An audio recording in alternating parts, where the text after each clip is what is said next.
Totally fine. See, I'm recording this to the cloud. Let me get my script open. Yeah, sorry, we had something's crashing with the hard drive here and the recording. So hopefully we don't have it in this segment. Yeah, I've got Matt back. Yes. I haven't talked to him since the Luke We're episode. happy to have him back. It's like Oh, a I new love world. that. Yeah. Yeah. Do you guys just have him back as well? Was he gone Yes. for a while? Oh, I didn't know that. Yeah, he left for a little while, but then we were able to coax him back, which is amazing. Because he's a member of our family. He's old. He's OG.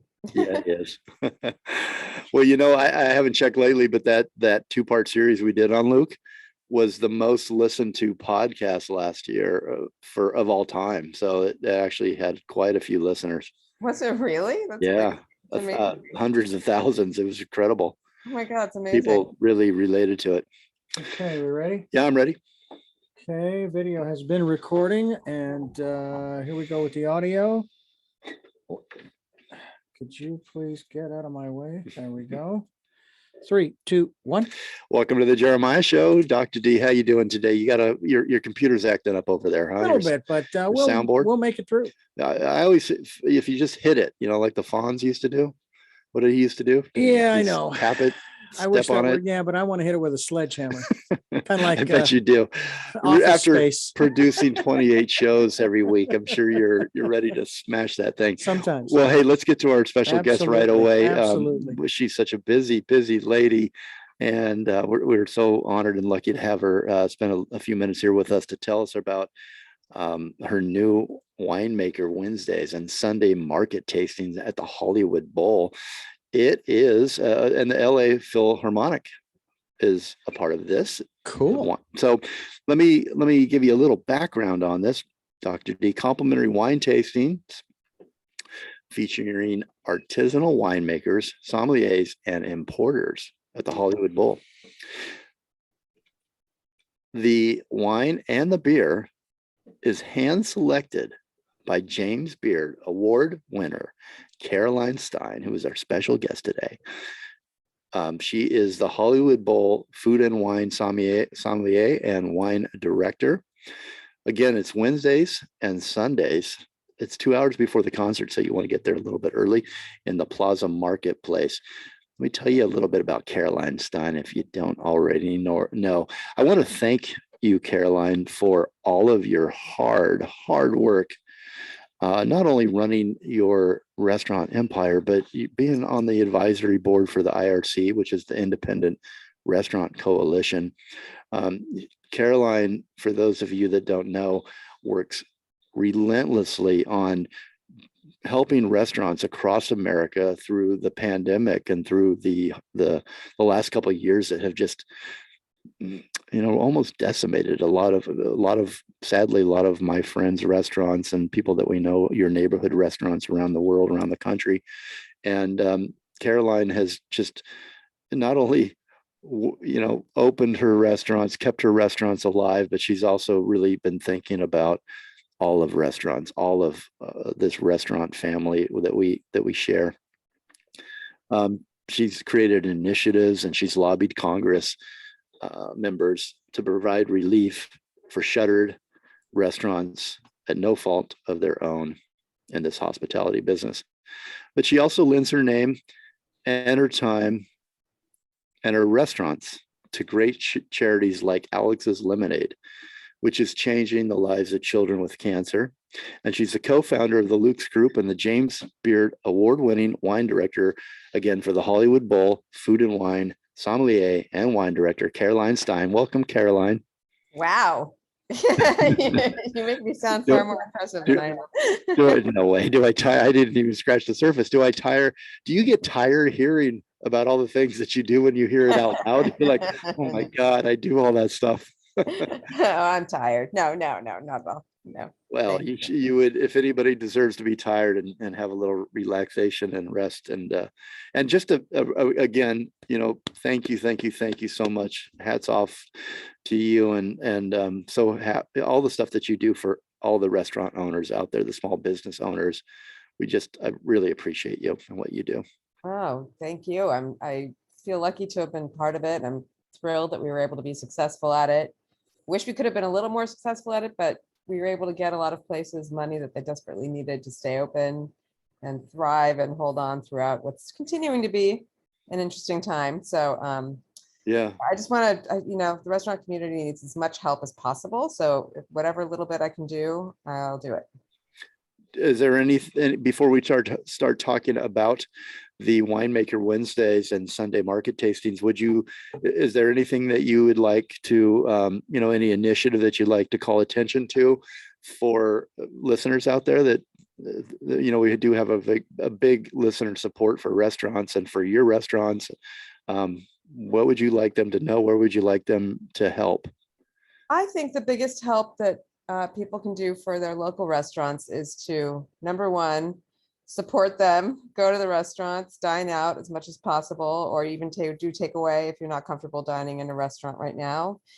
I think also just having an understanding that this is a really tough time for all industries, but with restaurants, all of our costs are up tremendously as well. Our labor costs are up, our ingredient costs are up, our utility costs, everything has gotten more expensive over the last 2 years, as we all know, with everything, fuel costs, et cetera. So, some of that is reflected in the pricing right now. And we need our guests to understand that we don't want to have to raise prices. And we would love to be able to charge what we did 3 years ago, but we just can't if we want to stay open. We want to keep our doors open and pay our employees. So, just to have understanding that we're all in the same boat and we're trying to do what we can to keep our restaurants afloat, keep our employees in their jobs, and keep our restaurant community thriving, because it's such a major part of our culture and a major part of what makes cities so exciting. I think like this whole outdoor al fresco program that we've had in LA since the beginning of the pandemic has really added a lot of life to the city and some excitement and energy, on the streets. It's just changed the feeling of the city in such a great way. So I think just going out and supporting and taking part in that and letting your local legislators know that you support all of that too, is incredibly helpful. Okay. You're right. Food, not only is it, necessary as nourishment, but these restaurants that we all frequent or we've gone to that had to close, or we all lost out because we had to stay home and we couldn't go out to eat and couldn't go out to restaurants and seeing each other. I mean, it's a big part of our makeup, our DNA, our chemistry, our happiness comes from this social aspect of gathering around a table or, sharing a nice glass of wine with friends after a hard day's work. And speaking of that, you've got the Vintner Nights, the Los Angeles Philharmonic announcing the return of Winemaker Wednesdays and the Sunday market tastings for 2022. The series began on June 26th, on Sunday, June 26th, and it continues now on July 10th through when? How long will this go for, Caroline? It goes through the entire Philharmonic season. Okay. And I think it ends, our last tasting is probably in the beginning of September. We've been doing this for a few years now, and it's been super successful and really fun. And I think an extra added bonus for people to be able to connect with the people behind the wine and get a deeper sort of understanding of the wine, how they're made, how wines are made, the details about particular wines from the people who have made them or distribute them or sell them or what have you. But it's just been a really nice little interactive thing that we've done. And it's all outdoors, under the summer skies at the iconic Hollywood Bowl. Great music. What more could you ask for? What is your position? I know that you and Suzanne had restaurants at or different offerings there, at the wine store. And what are you doing there now at the Hollywood Bowl? For the last I guess 6 years, and continuing on for I think another 5, we are going to be there. Hopefully beyond that too. We'll stay there forever. We basically operate all of the food and wine offerings at the Bowl. So we have 3 sit-down dining experiences, full service. One is called Anne's Wine Bar. It's a wine bar It's an AOC essentially, that's right at the entrance at the mid gate where overlooking the entrances to the bowl, and it's all small plates. It's our menu from AOC, and we serve a large variety of wines by the glass. We've got a pretty extensive wine list, and we do try to bring in a lot of interesting small production, fantastic food friendly wines. And so we have that restaurant there. We have another one called The Backyard, which is an outdoor space that overlooks the theater, and it's all based on these two giant outdoor wood burning grills, and we serve everything in the restaurant is essentially made on those grills. It feels like a big chic backyard in the Hollywood Hills. Again, we've got an interesting wine selection there as well. Full service, make reservations on Open Table, arrive, sit down, and place your orders. We also have an area called the Pool Circle, which are 140 seats directly in front of the stage. And these are they're like boxes, but it's a higher end experience for people who subscribe to those boxes year in and year out. And it's called Luke at the Circle. So it's a little bit of a throwback to our Luke days. And it's, everything is cooked all minute there as well. But an elevated dining experience right in front of the stage. We also do food made to order to the 3,000 box seats in the garden and terrace areas of the theater. And we have a variety of different 3-course dinners and a la carte menus and big feasts. Like we have a barbecue in your box, or we have a seafood extravaganza. And Suzanne's also created some Moroccan tagine, I can't speak right now. Moroccan tagine dinners, a chicken tagine and a vegetable tagine, and comes with a whole meze of appetizers before. And there's full service there too, food and wine. And those dinners you pre-order to your box. Then we also have three marketplaces. It keeps going with 3 marketplaces with prepared foods prepared ahead of time to take to your seats. Picnic items, snacks, wines, beer. We're all over the place there. You're all over the place everywhere, but you do it all so well. You guys execute all of your different venues, your establishments, your restaurants and bars so well. One of my newest favorites is the downtown LA Proper Hotel. I just love sitting up there as your rooftop bar and also having dinner downstairs. I've been there probably 3 or 4 times in the last month and a half. So that's one of my favorites. But the Hollywood Bowl, man, that sounds amazing. This is the Hollywood Bowl season. In fact, I believe I was looking at my inbox when I was preparing for this interview, and it looks like I missed an invite to the opening night tonight at the Hollywood Bowl. I wish I could get there. But it sounds great. And to have some great wines. You talked about, you've really got some celebrated vintners and wine professionals involved in your program. Would you mind mentioning a couple of those for us? Oh yeah, happy to. And again, so much fun. I love all these winemakers so much, and to have them come and be present with our guests and to give of their time to be there is just so amazing.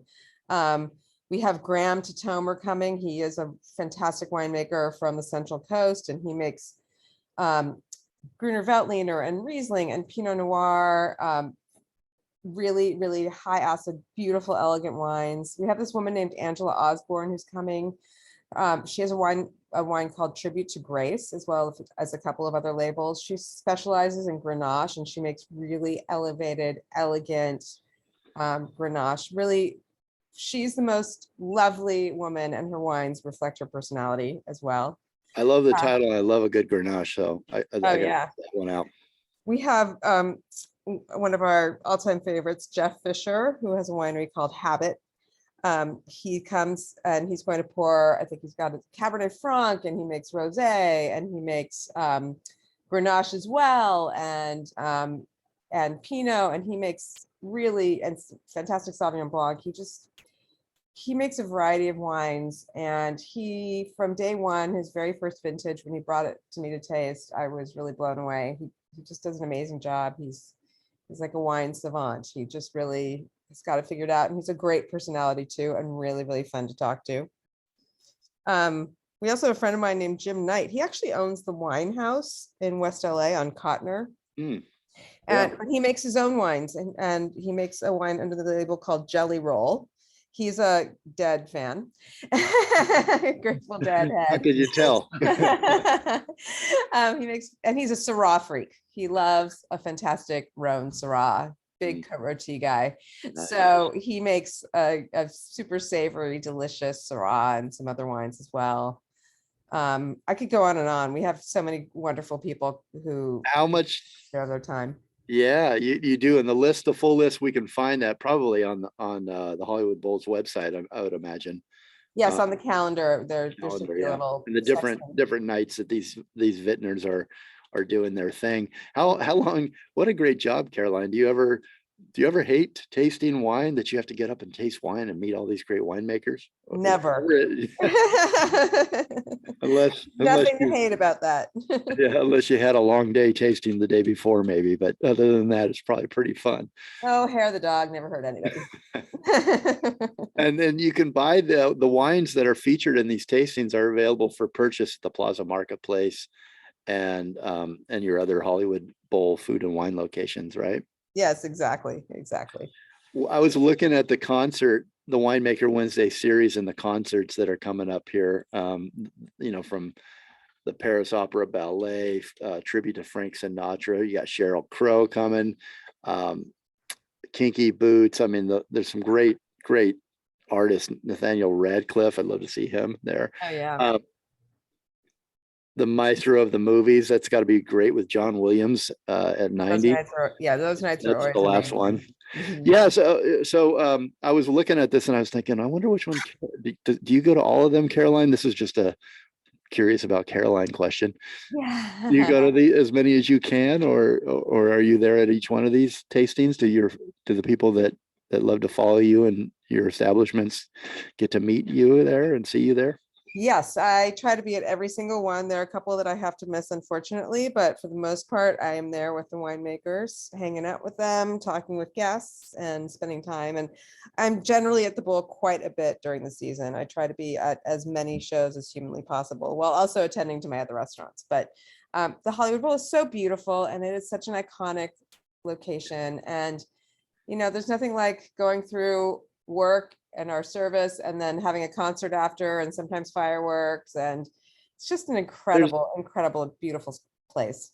There's nothing like, if you want to experience summertime in LA and make it a memory, there's nothing like going to the Hollywood Bowl and seeing anybody and picnicking with your friends and having some great food from one of your establishments and a nice bottle of wine. Really, I would recommend it in my top 10 list of things to do. It really is something everybody should experience one time. Caroline Styne, thank you so much for joining us. Again, the LA Philharmonic announces the Winemaker Wednesdays and Sunday market tastings at the Hollywood Bowl, put together by James Beard Award winner Caroline Styne, the Hollywood Bowl food and wine sommelier and wine director. She's hand selects all the wine and the beer that you'll taste. You're going to meet some great winemakers. You're going to listen to some great music. You'll have some great laughs and some fun with your friends. So check it out Wednesdays and Sundays, 2 hours before the concert in the Plaza Marketplace at the Hollywood Bowl. And also check out Caroline Styne's other restaurants, AOC, downtown at the Proper Hotel. She's got two restaurants and bars there. What else, Caroline? What have you got out there that? Oh gosh. I mean, the two AOCs for the moment, one at Brentwood and one on 3rd Street. And yes, definitely Cara and Caldo Verde at the downtown LA Proper Hotel. We'll be opening up another bar there, but hopefully by the end of the year, called Dahlia, which is coming. At the Proper? At the Proper, yes. Huh, where will that be? I mean, I know you got the rooftop, you got the ground floor, somewhere in between. Yeah, it's in this really adorable adjacent space to Caldo Verde on the ground floor. Oh, great. Beautiful. So very excited about that too. All right, Caroline, thank you so much for your time. We're looking forward to this new program at the Hollywood Bowl. Thank you so much for everything you do. Jeremiah. Okay, we'll talk to you soon. Bye. We'll be right back. Any problems with is she still there? Caroline, you still there? Yeah, I'm here. Sorry about that repeating thing. My my dog started to jump up on me, and I was like trying to get him off of me while I was talking. Sorry. I didn't hear anything. Yeah, we didn't hear anything. So you're good. I was talking about the Moroccan tagine that I repeated 4 times. Oh, I couldn't think of what you were trying to say. Well, thank you. That was great, I think. So I'll send this off to you guys later. We'll promote it and air it this weekend. Cool. Thanks so much. Bye, Caroline. I hope you feel better. Thank you. I'll talk to you later. Bye. Bye. Okay, Ivor said he's waiting to come in. She's a sweetheart.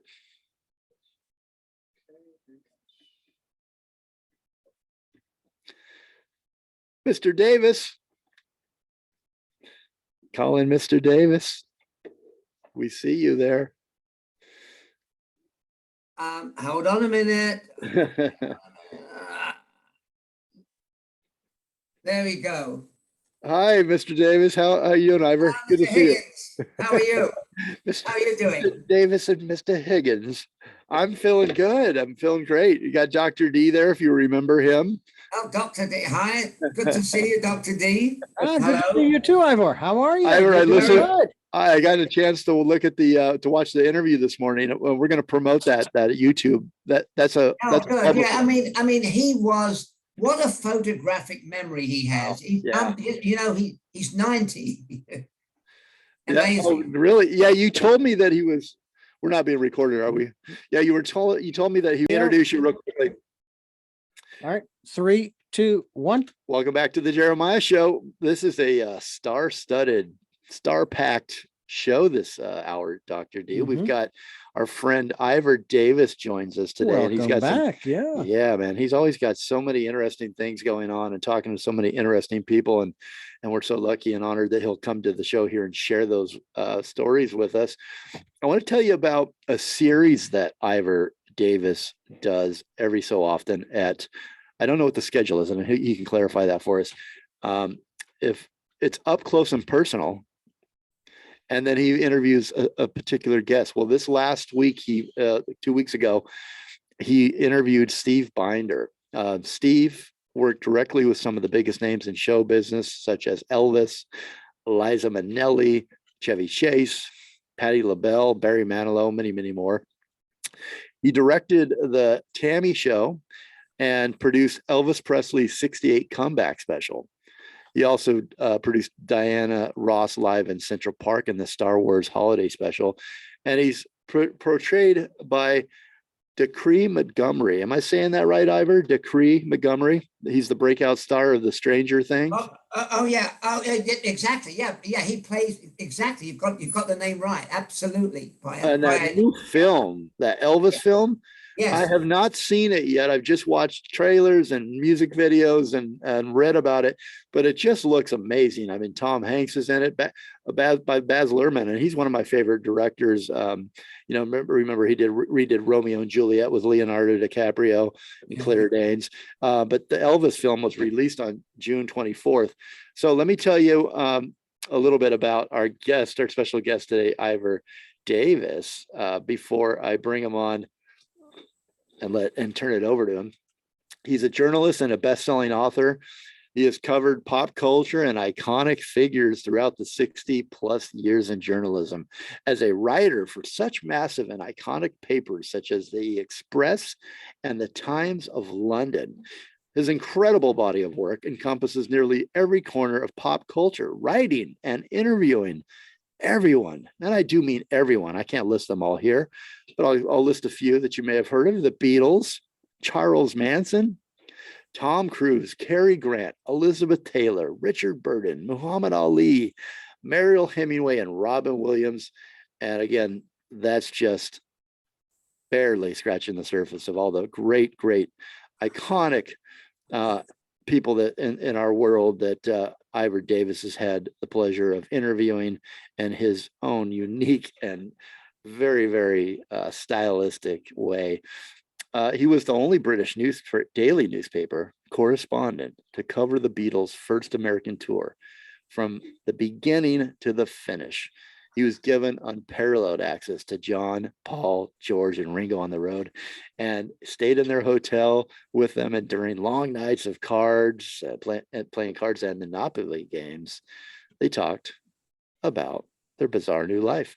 The Beatles and Me on Tour is a fascinating travel back in time where for the first time, Ivor chronicles, frankly and humorously, 35 days of the world's most famous band on the road at a critical moment in the history of rock. So pick that up. You can pick up all Ivor Davis's books at ivordavisbooks.com. Welcome, my friend. Welcome back to the show. Thank you, Jeremiah. Pleased to be on and pleased to be with Dr. D. Dr. D, I can speak for him, is very pleased to be here with you. Hey, so can I mention this? And if I can't, Dr. D will cut it out. But man, you just have so much fun, Ivor, everywhere you go. And I understand you just went to a very famous rock and roll singer's 82nd birthday party. Can we mention that? Yes, we can mention that. It was a guy. What the hell was the name of the drummer of the Beatles now? Richard Starkey. You remember him? Richard Starkey is the guy's name. Known, I think he's known by a different name, but anyway, he was a guy that started playing. Does it rhyme with bingo? Bingo, right? Bingo. Thank you. Yeah, this is Ivor Davis. I asked him last week. I said, "Hey, can you come on and talk about your interview with Steve Biner?" And he says, "No, I'm on my way to Ringo's birthday party." Just Ringo's birthday party. Okay, I guess that's an excuse.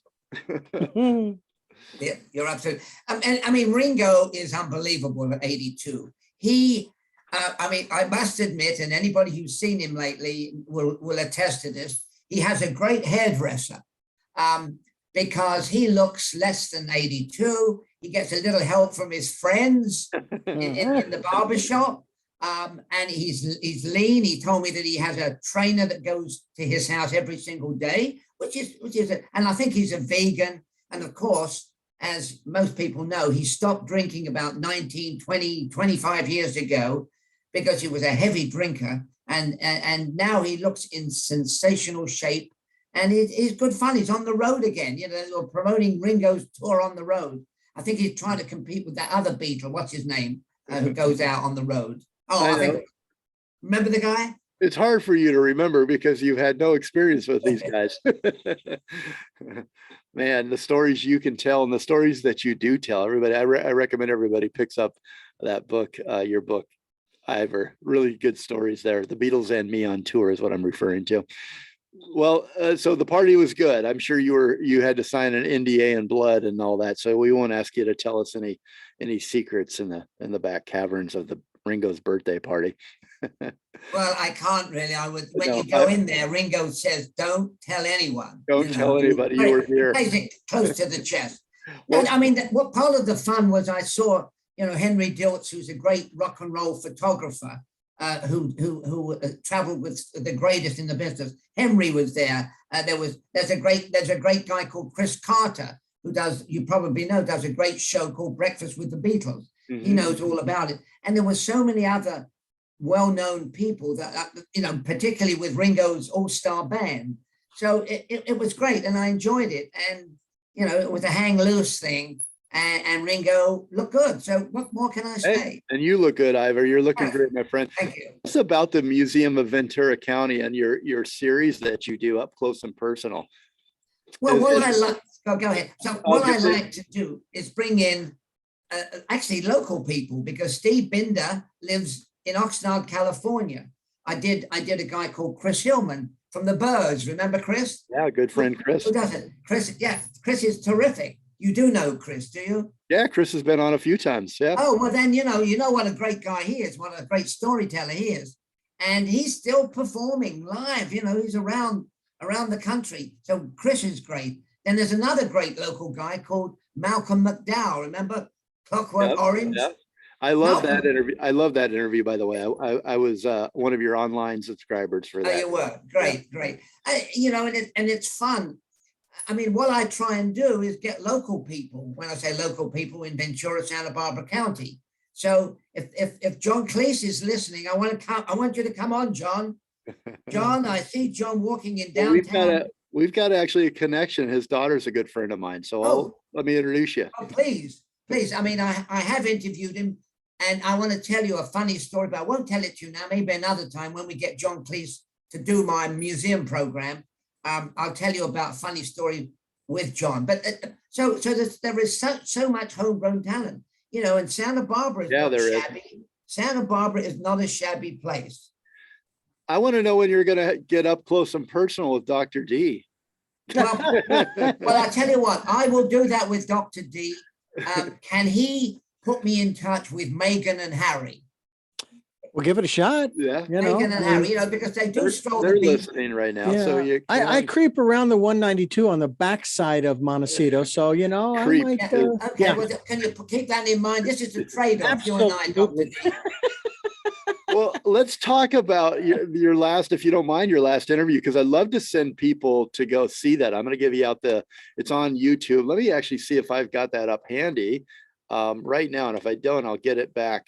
I had it up. I think I closed it. So do you have it handy, the handle YouTube? Well, I don't have it handled. I have it. Handy. I'll give it out. I'll find it before we. But all Okay. I want to say is anybody can get it by going on to YouTube and punching in Ivor Davis interview with Steve Binder, and then it'll come up. So, you know, that's one of the great things, I guess, about YouTube, who shall inherit the earth, but that's another story. Because I mean, I don't want to knock YouTube, but I mean, I'm writing a book about my adventures in Hollywood. And it's great when I want to say, what did Brando sound like after I spoke to him on a certain occasion? And I go on and I find something like that. And then there's another woman that I was amazed about. I'm sorry, I'm going off program. I'm doing Your program, Ivor. a chapter on Judith Exner Campbell. Now, Judith Exner Campbell, you probably don't know who the heck she is. She was a beautiful lady who was sleeping with, at the same time, Sam Giancana, the mob boss from Chicago, and a guy called John F. Kennedy. Remember him? Yeah, I think Vaguely familiar. Yes. Vaguely familiar. It's all ringing a bell. So the thing is, I go on and I find a press conference and I'm asking her questions in this press conference. I had no memory of that. So the bottom line is YouTube can be very useful. And a lot of fun, right? Yeah. You definitely can pretty much find anything that you're looking for there. Amazing. Absolutely. Steve Binder, you guys talked a lot about Elvis, and because I was fascinated by this. Elvis has always been a little bit of my parents weren't big fans, so I didn't really hear a lot of Elvis music in our house. And so, but I knew of him and I knew of his fame and his just this presence he had and how many people do love him. And so I really loved this interview. Can't wait to see the movie. And how did Steve play a part in Elvis's life? Well, very, very simply, Steve was a young up and coming director who directed, as you said, Diana Ross in The Rain in Central Park. And so he had a bit of a reputation, and the studio came to him, NBC, and said, would you direct Elvis? He didn't know much about Elvis. And Elvis was scared to go live. Elvis's career was in the dumpster. And in fact, one of the great lines that Steve says in the interview is that when Elvis came up to him before the cameras began to roll and they got going, he said, tell me the truth, Mr. Binder. He never called anybody Steve or by their first name, or they called him, Elvis called people, even me, who was 2 years younger, sir. He said, tell me what you think of my career as it stands today. And Steve Binder said, it's in the toilet. He was honest. There was a moment of silence, and then Elvis smiled and said, nobody ever tells me that. And from then on, they got on hugely well. And it was supposed to be a Christmas show. Came out in December. Colonel Tom Parker, and we can talk about him until the cows come home. Colonel Tom Parker wanted a Christmas show. Steve Binder never put a single Christmas song in the show. And Steve talks about it. He's funny, he's witty, his memory, a photographic memory the guy has, as you saw when you saw the show, Jeremiah, just unbelievable, with jam-packed with juicy stories about Elvis and so many others. Yeah, it's a really great interview. You've got to check it out. And when we come back from the break, I'm going to give you out the address on YouTube. But you're right. Just type into YouTube, Ivor Davis interview with Steve Binder. Really, really interesting conversation you guys had. I thought it was interesting how that first, number one, Elvis did not like television. as much TV as he was on, he did not like television, and that he thought he was washed up at this time that Steve comes into his life. He thought he was washed up at 30 and didn't believe that the kids, quote unquote, would get him, that there were these the Beatles and, British Invasion, all the new artists that were music artists that were out there in the new wave, I guess, of music. Elvis thought he was washed up at 30. We are talking with the great Ivor Davis. He's got a series, Up Close and Personal, where he interviews various iconic figures that are locals that live around our area, which for you that are not in the Santa Barbara area, that's what we're referring to: Santa Barbara, Ventura, Oxnard, Southern California.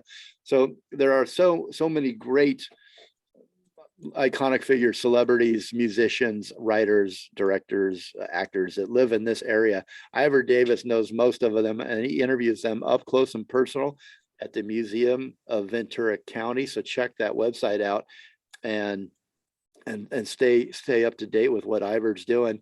Ivor also is a best-selling author with a lot of books out there that I'd love you to check out at ivordavisbooks.com. We will be right back.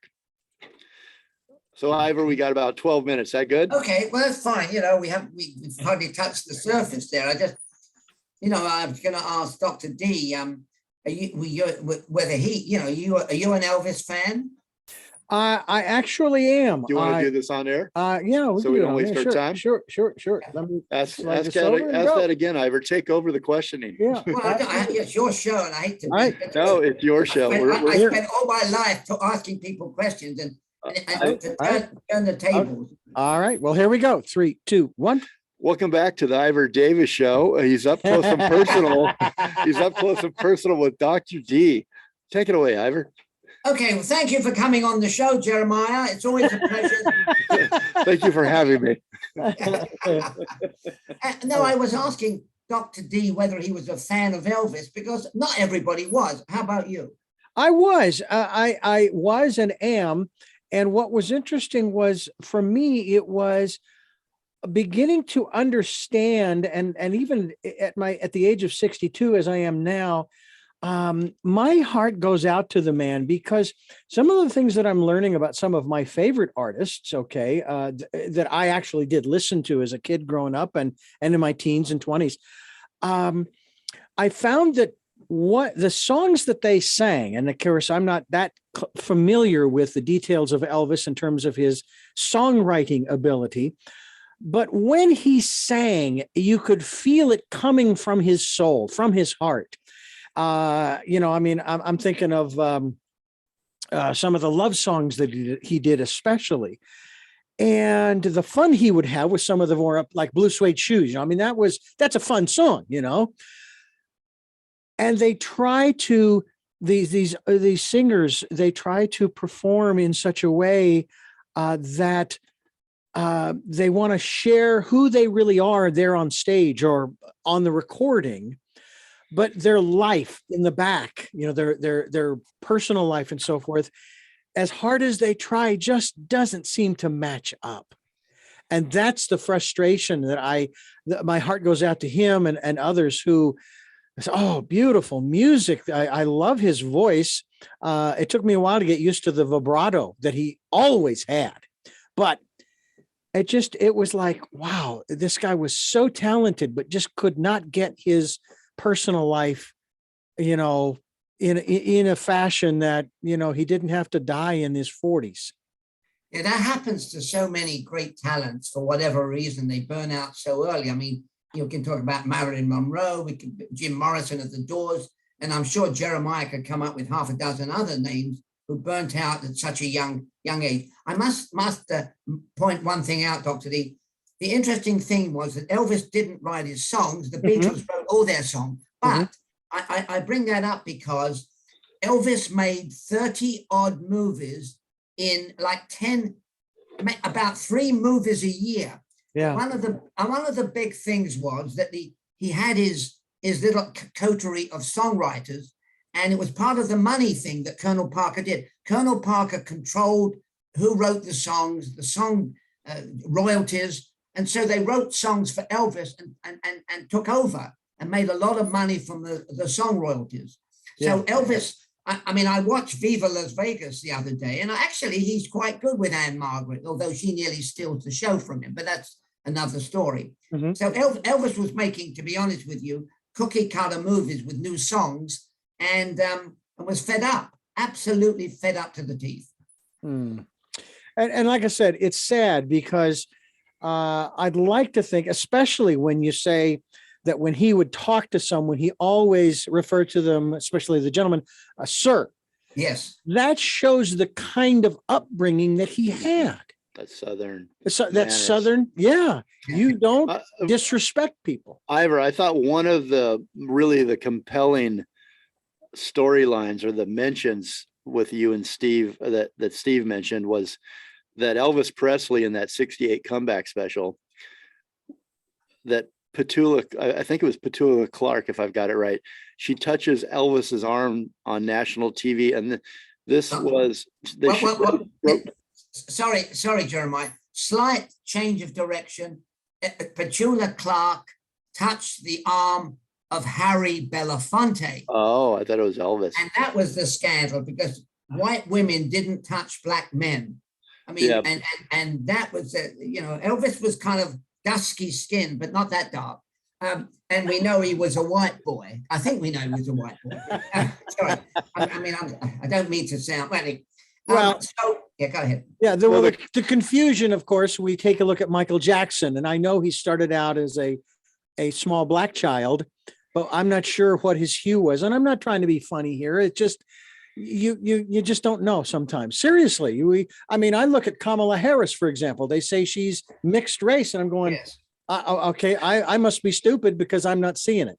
Well, I mean, that's a whole different, okay. That's not the topic. I thought it was interesting that that the color line was broken on television for the first time in this Elvis Presley 68 comeback special. I found that so fascinating that, that's not that long ago that this is the first time on television that color line was broke on Elvis's show. Yeah.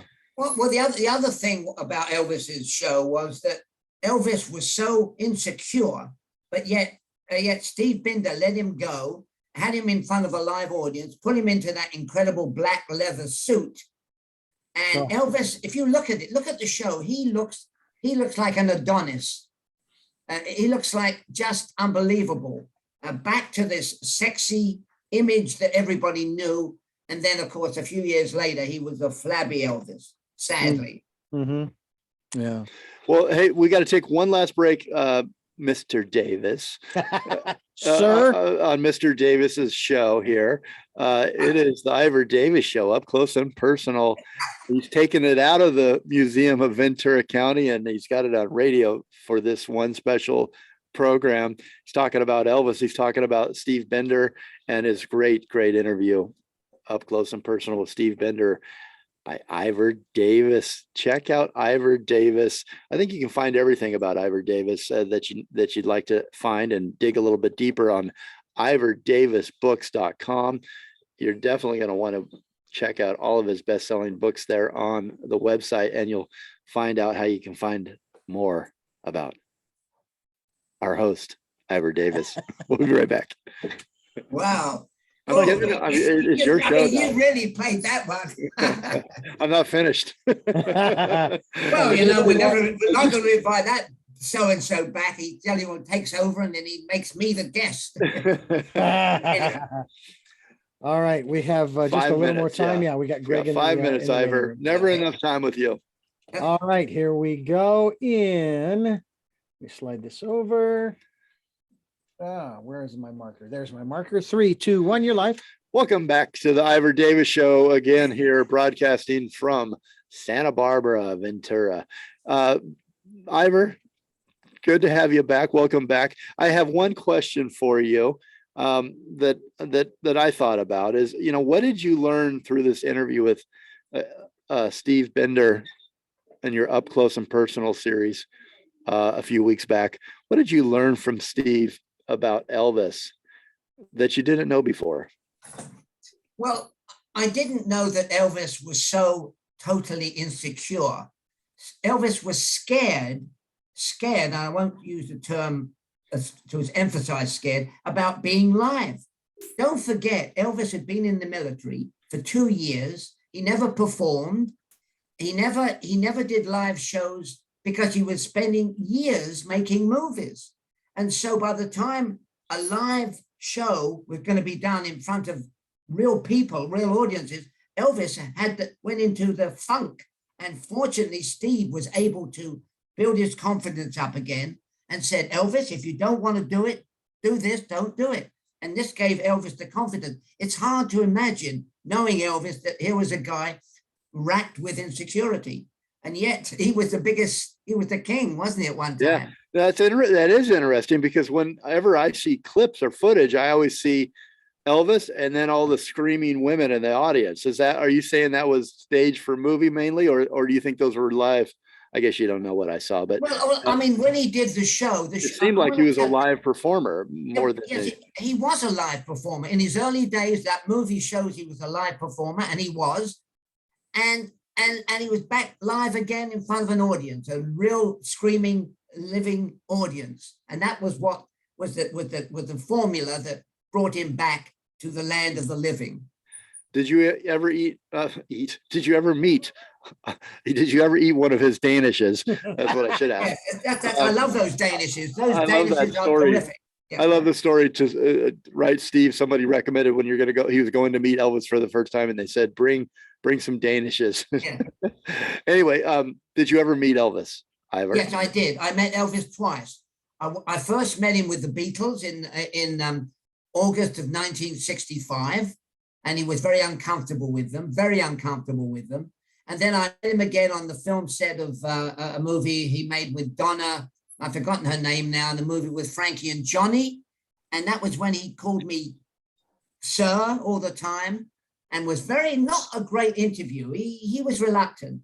And somebody interrupted, and I don't want to run out of time, but during the interview, a guy came in, said, they need you on the set, Elvis. Elvis said, oh, I've got to go. I said, can I see you perform on the screen, in front of the cameras? And the guy said, no, Elvis is a bit shy about that. Strangers, it's a closed set.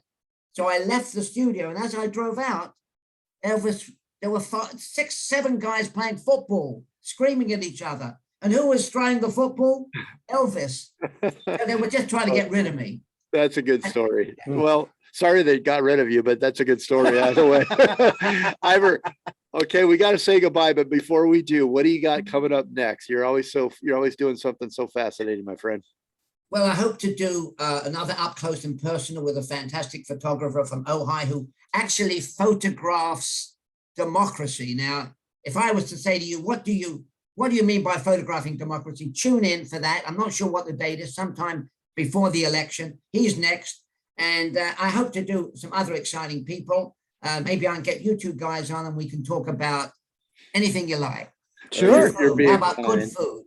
We won't hold our breath waiting for the invitation, but that's so kind of you to say. Well, we'll have fun talking anytime, Ivor. Oh, absolutely. Absolutely. Always fun to be on with you. Thank you. Good to see you, Dr. Pete. Yeah. So send IvorDavisBooks.com, and you've got a new one in the works, it sounds like. So can't wait to see that. We'll have you back when you get it finished. Terrific. The great Ivor Davis, everybody. Thank you so much. Have a great day. Communicate, but listen more and evolve. Have a great week, everyone. All right, we're clear. Thank you, Ivor. It's always fun, with you guys.